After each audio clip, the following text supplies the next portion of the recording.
The Doll People, Anne M. Martin and Laura Godwin. Chapter 2, The Mystery of Auntie Sarah.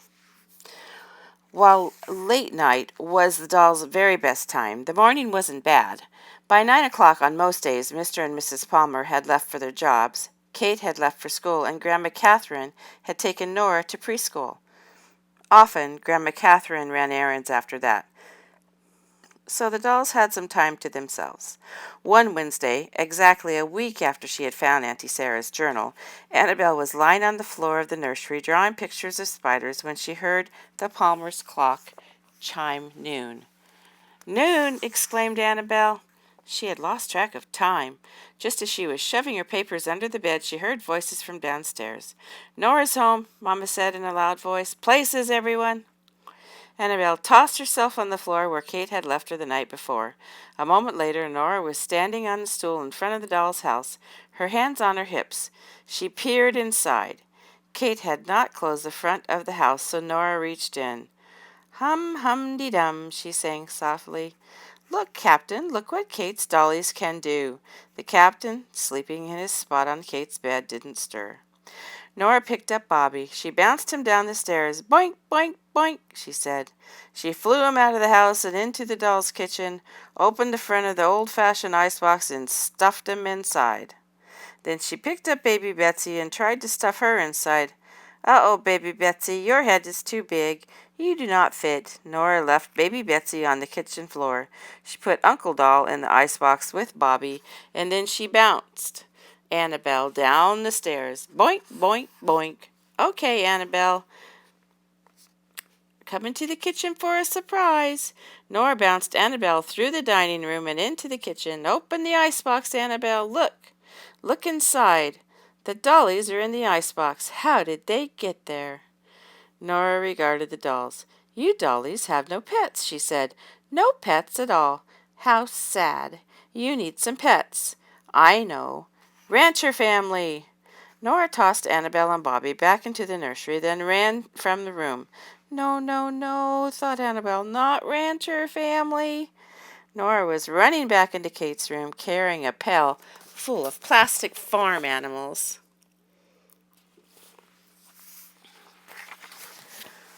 When Annabel dared to turn around and glance at Bobby, he was rolling under his bed. "Bobby!" hissed Nanny from her room, but she could say no more. Nora would hear her. "Here we go, rancher family," said Nora, reaching into the pail. She set 2 cows and one of her horses in the parlor of the dollhouse. Then she grabbed Annabel, Nanny, and the Uncle Doll, and sat Annabel and Uncle Doll on the cows and Nanny on the horse. "Ride 'em, cowboys!" called Nora. "Now it's time for the roundup. Yippee-ki-yay! Gallop, gallop!" Nora made the cows and the horses gallop from the parlor, through the dining room and into the kitchen and back to the parlor. "Oh," thought Annabel, "this is disgusting. I am sitting on Nora's dirty old cow." She looked at the gray wad of formerly pink bubble gum dangling from one of its ears. The cow wobbled on 3 legs, since the 4th was shorter and badly misshapen, sporting tiny rows of teeth marks from above the knee down to the hoof.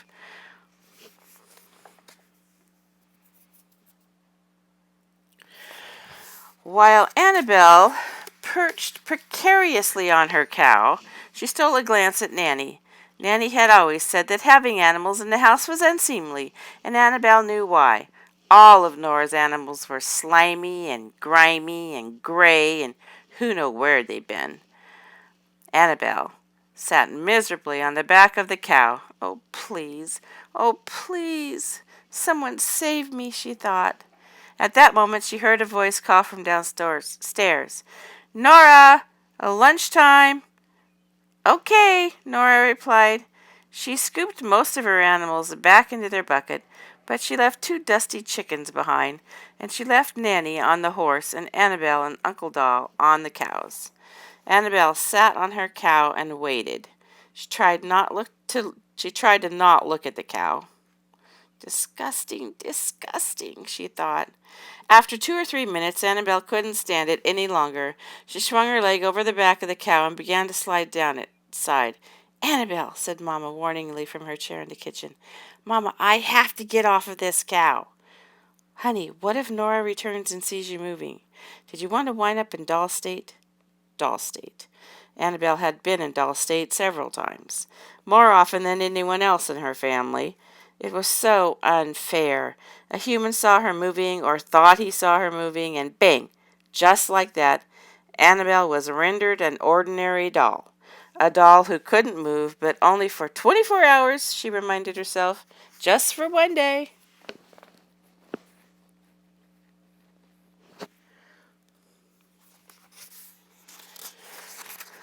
Annabelle slid a bit farther off the cow. "Annabelle," said Nanny, "there is good reason for Doll State. Just think what would happen if humans discovered that some dolls are alive. Why, we would never be left alone." I know, we would be put on display like people in a circus sideshow, or studied like lab animals," said Annabelle, who had heard this 1,000 times before. "And if you take too big a risk, if you do something that truly jeopardizes doll kind, you could enter permanent doll state and become an ordinary doll forever." Annabelle stole a glance at Bobby. The adults were always threatening her and Bobby with permanent doll state, but Annabelle didn't believe it existed. For one thing, no one had been very clear about what exactly caused permanent doll state. Even so, Annabelle straightened herself up and sat tall on the cow again. "Thank you, Annabelle," said Nanny. Annabelle tried not to look at the cow. "Mamma," she said, "if we have to be stuck here until Kate comes home and rescue us, can we at least talk? Please tell me about when we left England and came to the Palmers' house." Mamma smiled. "Honey, you know that story by heart. Besides, you were there when it happened." "I know, but I like to hear you tell it." "Well, all right. Uncle Doll, you keep your eyes and ears open and let us know right away if anyone is coming." Uncle Doll, who was facing the doorway to Kate's room, nodded his head. "Okay," he said. Mamma folded her hands on her lap. "It all began over 100 years ago in 1898, she said, when William Seaborn Cox wanted to buy a special gift for his newborn daughter Gertrude. So he sent to England for a large dollhouse, completely furnished, and a set of dolls." "That's us, right, Mamma?" said Bobby. "Yes, that's right," agreed Mamma. Several months later, the dollhouse arrived in a port in the United States after a long journey across the ocean. Presently it was delivered to 26 Weatherby Lane, and we stayed still as stone in our shipping box while William and his wife Clara unpacked the house and set it up in the corner of Gertrude's nursery. Annabelle chimed in. "And we lived here ever since." Mamma smiled. "The end," she said. "No, no, that's not the end," exclaimed Annabelle. "Tell the rest." "Well, in a very short time, Gertrude grew up and had a daughter who played with us." "That's Grandma Catherine," said Bobby. "Yes, and when she grew up, her daughter played with us." "That's Annie, Kate's mother," said Bobby. "And now Kate plays with us, and she loves us every bit as much as Gertrude did," said Annabelle. "Only now, tell about baby Betsy." "Well," Mamma began, "when William and Clara first unpacked they discovered that someone had made a mistake. The baby doll was very big, bigger even than you, Annabelle. She must have come from a different doll set. We didn't mind, of course. We already loved baby Betsy very much.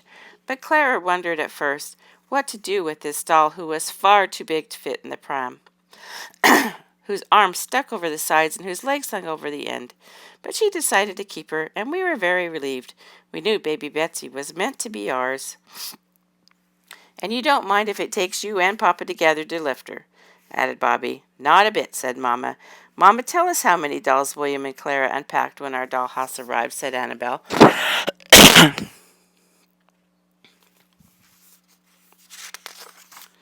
"You know the answer to that perfectly well," Papa called from the other room. "Mamma?" said Annabelle. Mamma sighed. "8 dolls." "8," Annabelle repeated. "You and Papa, Nanny, Bobby, baby Betsy, me, Uncle Doll, and Auntie Sarah," replied Mamma. "And Auntie Sarah was with us until 1955, Annabelle went on. Then one day She disappeared, said Mama uncomfortably. Mama, Papa dolls don't just disappear. Mama and Papa dolls don't just disappear, said Annabelle. Something has happened to them. Why won't you talk about Auntie Sarah? Don't you care about what happened to her? Uncle Doll spoke up. Of course we care, Annabelle, he said. We care deeply. Annabelle heard a catch in her uncle's voice. But why doesn't anyone ever talk about that day? What day, honey? Said Mama. The day she disappeared. There's nothing to say, Uncle Doll replied stiffly. Annabelle thought about Auntie Sarah in her secret journal, and she thought she knew better. She also knew it was time to stop talking about Auntie Sarah. Annabelle thanked her mother for the story, then she sat quietly on the cow until Kate returned from school. The moment Kate saw the plastic animals in the dollhouse, she complained loudly to Grandma Catherine. Nora won't leave my things alone. I'll be so glad when it's her birthday. Annabelle wondered what that meant exactly, while Kate rescued the dolls and sat them in the parlor for tea. Late that night, when Kate was asleep and the captain was perched on the end of her bed, staring into the open dollhouse, Annabelle turned to her mother and said, Thank goodness for Kate. She always rescues us, doesn't she? I think Kate is my best friend. Kate is a lovely little girl, replied Mamma gently, but I'm not sure that little girl humans are the best friends for little girl dolls. Annabelle thought this over. Because she's going to grow up, and I'm not. Is that right? Yes. Said Annabelle. Well, then, she could think of no way to finish her sentence, and later, curled up in her bed alone in the nursery, Annabelle hugged the secret of Auntie Sarah to herself.